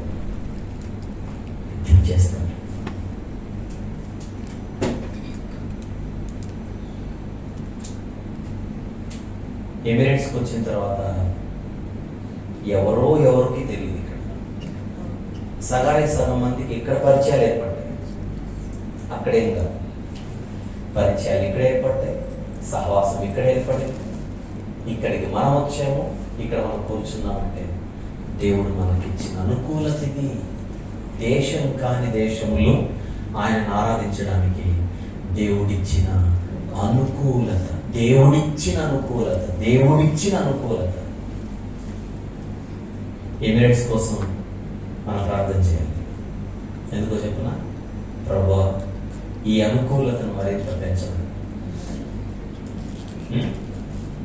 మీకు మేము మరింత సమీపంగా ఉండడానికి, ఏ ఇబ్బందులు, ఇరుకులు, కష్టాలు లేకుండా ఉండే వాతావరణాన్ని ఎమిరేట్స్లో ఇంకా పెంచుతావా అని ఎమిరేట్స్లో ఉన్నవారు ఎమిరేట్స్ క్షేమం కోసం ప్రార్థించారు. వచనం చూద్దాం. ఇర్మియా గ్రంథం 29వ అధ్యాయం 7వ వచనం తీద్దాం. ఇర్మియా గ్రంథము 29వ అధ్యాయం 7వ వచనం. నేను మిమ్మును చెరగొనిపోయిన పట్టణం యొక్క ఏం కోరి? క్షేమము కోరి. చూస్తున్నారు లేదు? 29వ అధ్యాయము 27వ వచనం. నేను మిమ్మల్ని చెరగొనిపోయిన పట్టణం యొక్క క్షేమము కోరి దాని కొరకు యెహోవాను ప్రార్థన చేయండి. దాని క్షేమము నీ క్షేమమునకు కారణమవును. అది బబులోను గురించి. ఇక్కడ ఎవరు మనల్ని చెరగొనే రాల, మనమే వచ్చాం. అంటే మనం ఇప్పుడు ఏ ప్రాంతంలో అయితే ఉంటున్నామో ఆ ప్రాంత క్షేమం కోసం మనం ప్రార్థన చేస్తే మనము క్షేమంగా ఉంటామని బైబిల్ చెబుతాం. ప్రభువా, నేను దూరం అయ్యేటువంటి పరిస్థితి ఇక్కడ ఎప్పుడు కలగకుండా చేయను. ఆ కోణంలో ప్రార్థన చేయాలి. అది బాధ్యత. దాని క్షేమము మీ క్షేమమునకు కారణము. మనం కూర్చున్న కొమ్మును ఎప్పుడు ఏం చేయకూడదు? నరికేయకూడదు. నాన్నేమో నరుక్కుంటున్నాను కొమ్మను కదా, ఆయన కొమ్మ నరికి కింద. అందువల్ల బాధ్యతాయుతమైన ఒక పరిస్థితి దేవుని పిల్లలమైన మాత్రం. భవిష్యత్తులో మా దేశంలో ఉండే క్రైస్తవులు మా కోసం ప్రార్థిస్తున్నారని పరిపాలకులు గుర్తించే స్థితిని దేవుడు తీసుకుని వస్తారు. క్రైస్తవుల ప్రార్థనలు మా క్షేమానికి కారణమవుతున్నాయని దేవుడు ఒక స్థితిని తీసుకొని వస్తాడు. అది చరిత్ర చెప్తుంది. మనమేంటి, ఈ పరిపాలకుల ముందు మనం అసలు ఎన్నిక లేని వాళ్ళం అనుకోవచ్చు. దేవుడు ఆ స్థితి తీసుకొని వస్తాడు. ఈ అలైన్లో ఆ హాస్పిటల్ చరిత్ర నేను తెలుసుకుంటుంటే వాళ్ళు ఎప్పుడు అనుకోలేటారు, ఏం హాస్పిటల్ అది? Canada hospital, Oasis hospital. దాని చరిత్ర వింటుంటే ఎంత ఆశ్చర్యం అసలు. తన పిల్లలపై దేవుడు మిగిలిన వారు ఆధారపడేలా చేస్తాడు. సో మన చిన్నోళ్ళమేం కాదు, గుర్తుపెట్టుకోండి. కుటుంబ సమస్యలు ఏవైనా ఉంటాయి. కానీ వాటిని భూతత్వంలో పెట్టి చూడాల్సిన అవసరం లేదు. మనం కొన్ని సందర్భాల్లో సమస్యను మనమే పెద్ద చేస్తాం, మనమే పెద్ద ఊహించుకుంటాం. యాక్చువల్ దానికి అంత సీన్ ఉండదు. మనది బాధ్యతాయుతమైన జీవితం. ఈరోజు ఏ కంపెనీలో అయితే పనిచేస్తున్నాం, లేదా ఎక్కడెక్కడైతే పనులు ఉన్నాయో, పక్కవారు మనల్ని బట్టి దేవునికి దగ్గరయ్యేలా మన ప్రవర్తన, మన విధానం, మన వైఖరి ఉంటే అది మనకు, మన కుటుంబానికి ఎంతో దీవెనకరం. హల్లెలూయా. కొన్ని సందర్భాల్లో మౌనంగా కూడా వాక్యం చెప్పవచ్చు. మన బతుకు చూస్తున్నాం. అసలు ఇంతమంది ఇంత పాడైపోతుంటే ఈ మనిషి ఒక్కడు ఎందుకు ఇలా ఉన్నాడు అని మన గురించి ఆలోచించాలి.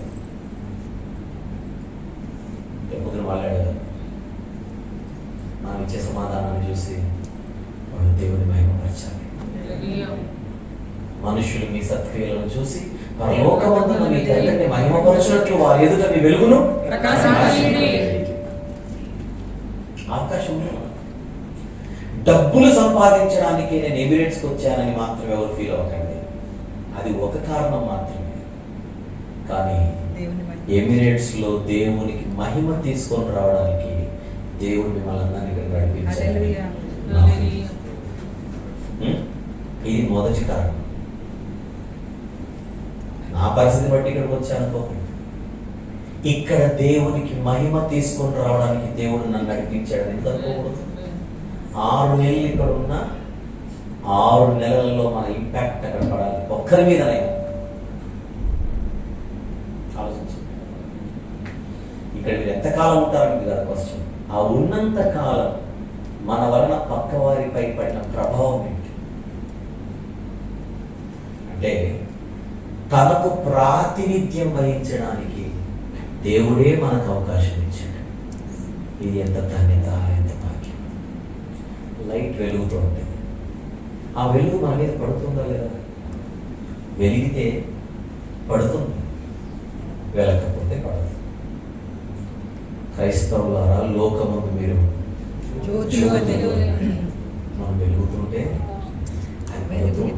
మనం దాని గురించి పెద్ద ప్రయత్నం చేయాల్సిన అవసరం లేదు. మన క్యారెక్టర్ బాగుందనుకోండి, అది వెలగడం. అందరూ నా క్యారెక్టర్ బాగుంటుంది తెలుసా నేను అడగకూడదు. మన క్యారెక్టర్ బాగుంటే వెలగడం, ఆ వెలుగు అందరిపై పడుతూ పడుతూ పడుతూ ఎమిరేట్స్కి వచ్చి మన క్యారెక్టర్ని బట్టి పక్కవాడు దేవునికి ఆకర్షితుడు కాదు. అది మనకు దేవుడు మనకి ఇస్తున్న ఛాన్స్. నా దగ్గర డబ్బులు లేవండి, నేను దేవుని కోసం ఏం చేయగలను అనుకోను. దేవుడు అడుగుతుంది క్యాష్ కాదు, క్యారెక్టర్. క్యారెక్టరే క్యాష్, క్యాష్ క్యారెక్టర్ కాదు. అందువల్ల బహుశా ఇక్కడికి వచ్చిన తర్వాత దేవుని మనం నిరుత్సాహపరుస్తుంటే, దేవునికి ఆయాసకరం ఉంటే 139 కీర్తనలు మాట అదే దావీదు గారు చెప్పింది. చివరి మాట 139 కీర్తన చివరి మాట 24వ నీకు ఆయాసకరమైన మార్గము నా యందున్నదేమో చూడుము, నిత్య మార్గమున. ఈ ప్రార్థన మనం చేయదు. దేవా, నీకు ఆయాసకరమైంది నా యందున్నదేమో చూడు. ఇప్పుడు ఎవరి మనస్సాక్షిని వాళ్ళు ప్రశ్నించుకుంటాం, ఎవరి జీవితాన్ని వాళ్ళు ప్రశ్నించుకుందాం. దేవా, నీకు ఆయాసకరమైంది నాలో ఏదో ఉండొచ్చు. మన మాట తీరు సరిగా ఉండకపోవచ్చు, అంతేనా? తర్వాత మనం మాట్లాడే భాష సరిగా ఉండకపోవచ్చు, లేదా మన ఆలోచన విధానం సరిగా ఉండకపోవచ్చు, మన తలంపులు సరిగా ఉండకపోవచ్చు, మన వైఖరి సరిగా ఉండకపోవచ్చు, మన వ్యవహారం సరిగా ఉండకపోవచ్చు. ఎక్కడో ఆయన ఆయాసకరమైంది మనము ఈరోజు కలిగి ఉండి జీవిస్తుంటే, నా మహిమ నిమిత్తము నిన్నక్కడ నేను నిలబెడితే నువ్వు ఉద్ధరించింది ఏంటి అని అడుగుతాను. నువ్వు ఉద్ధరించింది గుర్తుపెట్టుకోండి. ఎమిరేట్స్ లో అమ్మ లేకపోవచ్చు, నాన్న లేకపోవచ్చు, కొడుకు లేకపోవచ్చు, కూతురు లేకపోవచ్చు, భార్య లేకపోవచ్చు, భర్త లేకపోవచ్చు, తోబుట్టులు లేకపోవచ్చు, బంధువులు లేకపోవచ్చు. దేవుడు దేవుడున్నాడు. మనము దేవుని పక్కన పెట్టి ఆలోచించడం చేత మన బతుకులు దాదాపుతుంటాయి. దేవుని పట్టుకొని ఆలోచిస్తే మన బతుకులు వెలుగుతూ ఉంటాయి.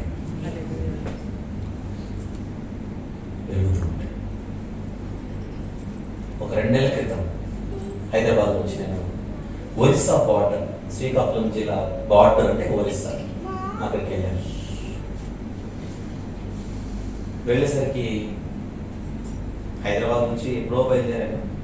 అక్కడికి వెళ్ళేసరికి వైజాగ్ వరకు ఫ్లైట్ వెళ్ళినా అక్కడ నుంచి మళ్ళీ నాకు 4 గంటలు పట్టింది. రాత్రి 11:30 ఎంతో చేరుకునేసాను. చేరగానే నాకు రూమ్ ఏమి ఇవ్వాలి, బైబుల్ డౌట్స్ క్లాస్ పెట్టుకున్నాను. వెళ్ళగానే సరే అని గంట సేపు మాట్లాడారు. నేను చెప్పాను. తర్వాత మీ రూమ్కు దారి అది అని చూపించారు.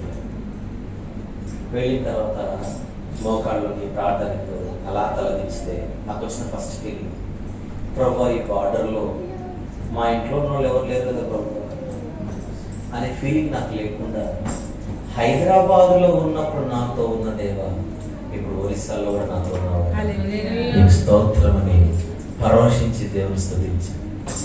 చెప్పండి, ఒరిస్సా వరకు నాతో వచ్చిన దేవుడు ఎమిరేట్స్ వరకు కూడా వచ్చాడు.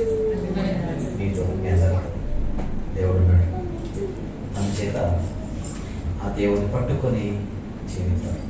ఒకవేళ ఏవైనా మనకు తెలిసి పోనీ తెలియకుండా ఎక్కడైనా మనం ఆయనకు ఆయాసకరమైంది కనుక కలిగి ఉంటే దాన్ని సరిదిద్దుకోవడానికి ఈ రాత్రి బహుశా దేవుడు మనకు అవకాశం ఇస్తున్నాడు. అమ్మకు, నాన్నకు, ఇంటోళ్లకు ఆయాసకరమైంది మనం కలిగి ఉండడం అదొక ఎత్తు. దేవునికి ఆయాసకరమైంది మనం కలిగి ఉండడం ఇది భయంకరం. ఏమంటారు? ఇప్పుడు చెప్పండి, డబ్బులు సంపాదించడానికి మీరు ఇక్కడికి వచ్చారా? అనుకుంటున్నాం. ఫస్ట్ మ్యాటర్ అది కాదు. దేశం కాని దేశంలో దేవుడు మన యందు తాను మహిమను పొందడానికి మనల్ని ఎక్కడికి నడిపించాడు. ఇది మీరు నమ్మిన నిజం, నమ్మకపోయినా నిజం. గుర్తుపెట్టుకోండి, నమ్మినా నిజం, నమ్మకపోయినా నిజం. ఊరికే రావాలి. దుబాయ్కి ఎందుకు రావాలి? కువైట్కి వెళ్ళి వచ్చు, లేదా ఇంకొకటి అమెరికాకి వెళ్ళి వచ్చు. ఇక్కడికే ఎందుకు నడిపించాడు అని అంటే ఏదో ఉంటారండి. ఆ ఫీలింగ్ మనలో బర్న్ అవ్వాలి, అంటే మండాలి. ఏమంటారు? నేను వచ్చాను ఇప్పుడు 5 రోజులు 6 రోజులు ఇక్కడ 5 రోజులే అధిక బలం ఉన్నప్పుడు 5 రోజులే. ఈ 5 రోజులు నేనెందుకు వచ్చాను నాకు గుర్తుండదు. నేను వచ్చింది ఇక్కడికి వాక్యం పంచడానికి, అది సమృద్ధిగా పంచడానికి. అందుకే దేవుడు నన్ను నడిపించింది. అది నేను మర్చిపోతాను. అప్పుడే ఆయన నా యందు మహిమను పొందుతాడు. మన యందు ఆయన ఏమవుతాడు? మహిమ. ఎవరైనా ఒక స్పీడ్గా తీసి చదవగలిగితే మార్చాలి. యెషయా గ్రంథం 43, యెషయా గ్రంథం 43వ అధ్యాయం 7వ వచనం ప్లీజ్. నా మహిమ నిమిత్తము నేను సృజించిన వారిని సృజించింది. చాలు, అంతా ఆయన మహిమ కోసం. ప్రకటన గ్రంథం 4వ అధ్యాయం, ప్రకటన గ్రంథం 4వ అధ్యాయం 11వ వచనం. ప్రకటన గ్రంథం 4వ అధ్యాయం 11వ. ఆ 24 పెద్దల సింహాసనం ఆసీనుడైండు వాని ఎదుట సాగిలపడి యుగములు జీవించుచున్న వారికి నమస్కారం చేయించు. ప్రభువా నా దేవా, నీవు సమస్తము సృష్టించితివి, నీ చిత్తమును బట్టి అవి ఉండెను, దాన్ని బట్టి ఏ సృష్టింపబడిన కనుక నీవే మహిమ ఘనత ప్రభావములు పొంద అర్హుడవు. ఎఫెసీ పత్రిక 1వ అధ్యాయం, ఎఫెసీయులకు రాసిన పత్రిక 1వ అధ్యాయం 11వ వచనం. మరియు క్రీస్తు నందు ముందుగా నిరీక్షించిన మనము ఆ మాట చూడండి, తన మహిమకు కీర్తి కలుగు చేయవాలని దేవుడు తన చిత్త ప్రకారం తన మహిమకు కీర్తి కలగాలి. అది పాయింట్. అందుకే మనం బతికేది గుర్తుపెట్టుకుందాం. మనం ఎందుకు బతుకుతున్నాం? ఆయన మహిమకు కీర్తి తీసుకురావడానికి, ఆయన మహిమకు భంగము కలగడానికి కాదు. మన వలన ఆయన మహిమకు కీర్తి రావాలి. కానీ మన వలన 10 మంది చూసి వీళ్ళు బైబిల్ పట్టుకునేటోళ్ళు అండి, ఆ యేసుప్రభు మనుషులు అంటండి, ఆ యెహోవా దేవుని మనుషులు అంటండి, ఏంటండి వీళ్ళ బతుకులు 10 మంది మనల్ని చూసి ఉమ్మేసేలా మన బతుకులు పొరపాటును కూడా. ఎందుకంటే మనం దేవుని ప్రతినిధులం, మర్చిపోకండి. మనం ఎక్కడైతే పని చేస్తున్నాం ఆ కంపెనీ ప్రతినిధులం కాదు. దేవుడు బతికిస్తే బతుకుతున్నాం, పంపిస్తే ఇక్కడికి వచ్చాడు. ఆయనకు మహిమకరంగా జీవించాడు. కొద్ది రోజులైనా ఆయనకు మహిమకంగా జీవిస్తే తర్వాత పరిస్థితి. యేసు ప్రభు దేవుడై ఉండి ఈ లోకానికి వచ్చి అపరాధముల చేతను పాపముల చేతను చచ్చిన స్థితిలో ఉండగా మన నిమిత్తం రక్తం దాచి ప్రాణం పెట్టి సమాధి చేయబడి ఆయన తిరిగి లేచాడు. ఆయనే మనల్ని పరిపాలిస్తున్నాడు. ఆయనే మన రారాజు, అధిపతి, అధికారి. ఆయనే మనకి తిరిగి రాబోతున్నాడు. తండ్రి, కుమార, పరిశుద్ధాత్మ అనే త్రిత్వ దైవం ఈరోజు మనకు అండగా కొండగా ఉండగా కలవరం ఎందుకు దండగా చెప్పాలి. కనుక ప్రభు అనుకోని జీవితం. ఇక్కడ ఎవరైనా ఇంకా యేసుక్రీస్తు ప్రభు వారి రక్తంలో జీవితాన్ని కడుక్కున్నట్టు సూచన బ్యాప్టిజం తీసుకోకపోయింది, మారు మనసు పొంది, నా ఉద్దేశం మారు మనసు పొంది, దేవా నేను పాపిని ఆయన, నీకు ఆయాసకరమైన ఎంతకాలం జీవించాను, కానీ శిలువలో కార్చబడిన రక్తంలో నా జీవితానికి పరిష్కారం ఉందని నేను వాక్యాన్ని బట్టి తెలుసుకున్నాను. ఆ రక్తమే మనల్ని శుద్ధీకరించింది. అదే మనం పాట పాడతాం, నీ రక్తమే నన్ను శుద్ధీకరించు, నీ రక్తమే నా బలము, నీ రక్తమే నన్ను శుద్ధీకరించు, నీ రక్తమే నా బలం.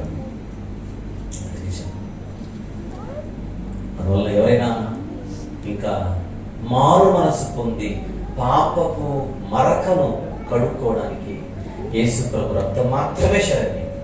దీన్ని విశ్వసించి రావాలి శిలువ దగ్గరికి. నేను మారు మనసు పొందాను, పాప క్షమాపణ నిమిత్తం ప్రభు రక్తంలో నా జీవితాన్ని కడుక్కుంటున్నాను అన్నదానికి సూచనగా సంఘస్థుల ఎదుట, దేవుని ఎదుట, దూతల ఎదుట, సృష్టి ఎదుట బ్యాప్టిజం తీసుకోవాలి. తండ్రి యొక్క కుమారుని యొక్క పరిశుద్ధాత్మని యొక్క నామములో.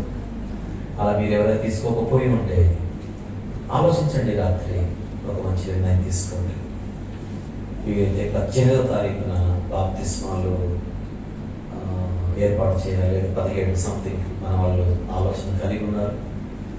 ఒకవేళ మీకు అలాంటి తలవకు వస్తే ప్రార్థనాపూర్వకంగా సిద్ధపడమని కోరుతున్నాను. అలాగని మళ్ళీ వంశీ గారు ఎప్పుడు వస్తారు ఉన్నప్పుడు చేసుకుంటే పోవాలా అని నన్ను చూడదు, అది విగ్రహారాధన అవుతుంది. అంటే ఈయన చేతులతో తీసుకోవాలి అనేటువంటి ఆలోచన వస్తే బ్యాప్టిజం జల్లదు. మళ్ళీ నేను ముంచినా జల్లదు. నేను కాకపోతే ఎవరో ఇస్తారు, ఇచ్చే వ్యక్తుల గురించి కాదు మీరు ఆలోచించాల్సింది. పాపాన్ని కడిగి ఆయన చూడాలి. ఆయనే ప్రభు అయిన యేసుక్రీస్తు మన రక్షణకు తండ్రి, కుమార, పరిశుద్ధాత్మ అనే త్రిత్వ దైవమే కారణం. ఆయన వైపే చూడండి. విశ్వాసమునకు కర్తయు దాన్ని కొనసాగించువాడే ఆయన వైపే చూడాలి. ఆయన దగ్గరికే రావాలి, ఆయననే చూడాలి. మనం ఎవరు రక్షణ నేను కాదు ఇచ్చేది, రక్షణ మరొకరు కాదు ఇచ్చేది, దేవుడు ఇస్తాడు. ఈ ఆలోచన మీకు నచ్చితే ప్రార్థన పూర్వకంగా సిద్ధపడండి. బాప్తిస్మం అంటే ఏంటో మీకు తెలియజేయడానికి తెలిసిన వారు ఏదో ఒక రూపాన్ని మీకు తెలియజేస్తారు. ఏదో ఒక రూపాన్ని బాప్తిజం గురించి మీకు తెలియజేస్తారు, సిద్ధపరుస్తారు. ఆలోచించవలసింది మనం చేస్తాం. ఒకవేళ ఇంతకు ముందే బాప్టిజం తీసుకున్న వాళ్ళు ఇక్కడ ఎందరైతే ఉన్నారో నాతో సహా నాకంటే ఒక బాధ్యత ఉంది, కర్తవ్యం. ముందుగా సిద్ధపరిచిన సత్క్రియలను చేయుటకై దేవుడు మనకు రక్షించాడు. అందులో భాగంగా వాక్యం ఇచ్చిన ఆ వాక్యంతో ప్రతి దినము మన హృదయాన్ని కడుక్కుంటే రక్తములో ఒకసారి కడగబడతాం మనం వాక్యంతో ప్రతిరోజు కడుక్కోవాలి. నీ ఎదుట నేను పాపం చేయకూడనట్లు నా హృదయంలో చూడండి, మనోళ్ళు ఎవరు లేకపోయినా మనతో వాక్యం ఈరోజు మనతో ఉంది. హల్లెలూయా. ఎందుకంటే వాక్యం అంటే కనుక ఆ వాక్యాన్ని పెట్టుకొని జీవితాన్ని, ఆ వాక్యమే మన పాదములకు దీపంగా ఉంచుకుందాం, మన త్రోవలకు వెలుగుగా ఉంచుకుందాం. మన జీవితాన్ని ఎవరు డిస్టర్బ్ చేయలేదు. ఇంటోళ్ళతో ఫోన్లో మాట్లాడుకుంటూ ఉంటాం కదా, వాళ్లకు ఈ విషయాలు చెప్పాలి. గంటలు గంటలు మళ్ళీ రెండో రోజు మనం మాతో మాట్లాడలేదు. మాట్లాడిన ప్రతిసారి 2 ముక్కలు బలంగా వాళ్ళు పడాలి. టైం వెళ్తున్నావా అని అడుగుతాను, టైం పడుకుంటున్నావా అని అడుగుతాను. ఇంటోళ్ళని బైబిల్ చదువుకుంటున్నావా అని కూడా అడగాలి, ప్రార్థన చేసుకుంటున్నావా అని కూడా అడగాలి. వాళ్ళకి ఆ ఇంపార్టెన్స్ చెప్పాలి. ఇక్కడున్న కుటుంబాన్ని నడిపించాలి. ఈ బాధ్యతలు తీసుకొని దేవునికి ఆనందకరంగా మహిమకరంగా జీవితాలి. అంటే గొప్ప కృపను దేవుడు మరింత సమృద్ధిగా మనందరికీ అనుగ్రహించుగాక. మరి అలైన్లో ఈ ట్రిప్లో ఈరోజు నా లాస్ట్ డే. రేపు దుబాయ్, ఎల్లుండి అబుదాబి. ఇలాంటి మీటింగ్స్ ఏం లేవు కనుక దేవుడు కరోనా తర్వాత మరొకసారి వాళ్ళందరినీ కలుసుకోవడానికి దేవుడు నాకు ఇచ్చినటువంటి కృపను బట్టి దేవుడు మహిమపరుస్తూ ఆహ్వానించిన అందరికీ, అలాగే ఏర్పాటు చేసినటువంటి మన సుధాకర్ గారికి, వారి కుటుంబానికి, అలాగే ఉన్నటువంటి ప్రతి ఒక్కరికి కూడా పేరు పేరు నా హృదయపూర్వక కృతజ్ఞతలు తెలియజేస్తున్నాను. అలాగే ఈ యొక్క స్థానిక సంఘ క్షేమాభివృద్ధి కొరకు ఎవరైతే హృదయపూర్వకంగా పనిచేస్తున్నారో, ప్రార్థిస్తున్నారో, కోరుకుంటున్నారో వారందరికీ దేవుడు మరింత బలంగా ఆశీర్వదించినారు. చిన్న ప్రార్థన చేద్దాం. ప్రేమగల తండ్రి, కృపగల దేవ, జీవం గల నాయన, పరిశుద్ధమైన మహాగొప్ప దేవ, ఇంటి గొప్ప ధన్యతలు మాకు ఇచ్చారు ప్రభు. రాత్రి ఎన్నో విషయాలు మేము మాట్లాడుకున్నాం. ఎవరు ఎవరికి ఆధారం అనే ప్రశ్న వేసి వాక్యంలో తొంగి చూస్తుంది. ఆయన ఏ కోశాన కూడా మేము మీకు ఉపయోగపడేవారు కాదు. అర్హత లేదు, యోగ్యత లేదు, సామర్థ్యము లేదు, మా స్థితి అది కాదు, మా స్థాయి అది కాదు. కానీ మీరే మీ కృప చేత మమ్మల్ని ప్రభువా నడిపిస్తున్నారు. అందుకు బట్టి స్తుతి చెల్లిస్తున్నాను. ఈ రాత్రి ఈ సదస్సుకు ఎవరైతే ప్రత్యక్షంగా పరోక్షంగా కారకులు వారందరికీ రావాల్సిన పరిపూర్ణంగా అనుగ్రహించమని ప్రార్థిస్తూ, ఆహ్వానించబడి చేసినటువంటి ప్రతి ఒక్కరిని వారి ఆసక్తిని దీవించమని, వారికి పిలిచినటువంటి పరిచయ జీవితం, సంఘ జీవితం, కుటుంబ జీవితం, ఉద్యోగ జీవితం, ఇక్కడ ఈ పిల్లలందరూ చేస్తున్న పనులన్నింటినీ ఆశీర్వదించమని ఈ జీవితం నన్ను కూడా మీరు తండ్రి మీ దీన దాసుడు అనుకుంటున్నాను. అర్హత లేని, యోగ్యత లేని ప్రభువా నన్ను కూడా మీరు ఈ పరిచయం ఇక్కడ వాడుకుంటున్నందుకు స్తుతులు చెల్లిస్తూ, తిరిగి రాబోయే 2 రోజులు 3 రోజులు కూడా మీకు మహిమకరంగా ఇదే రకంగా పరిచయం సాగుతూ సహాయం చేయమని యేసు ప్రభువారి పరిశుద్ధ నామములో ప్రార్థన మీకే సమర్పించి వేడుకొనుచున్నాము. ఆమేన్.